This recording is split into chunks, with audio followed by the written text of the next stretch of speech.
Senator John Fetterman's stance on Israel is really shaking things up. So let's dig into his views. Right off the bat, his words here set a really uncompromising tone. For him, this isn't just about politics. He calls it a core part of his service. And the long captivity of hostages, he says that's a huge motivator for his vocal support.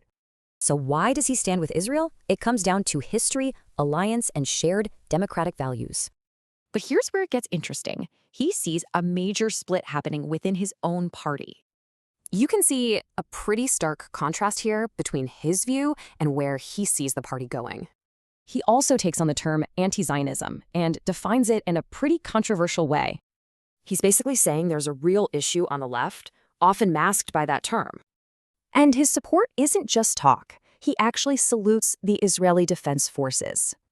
He credits the IDF with accomplishing these three major strategic goals in the region. And he thinks these actions have actually created a possible path toward real peace. Okay, so what about Iran's nuclear program? He was asked about that directly. His answer was, well, 100%. He even said he was cheering for it. So you have to wonder, with all this, how does he still see himself as a Democrat? Well, he says he is a Democrat, but he sees his role as the party's conscience. And what does that mean? Challenging his party on its direction and what he calls its worst element. He draws a really sharp moral line, claiming Israel never targets civilians, unlike Hamas. So Fetterman's case leaves us with a bigger question. What is the role of a dissenting voice in any party?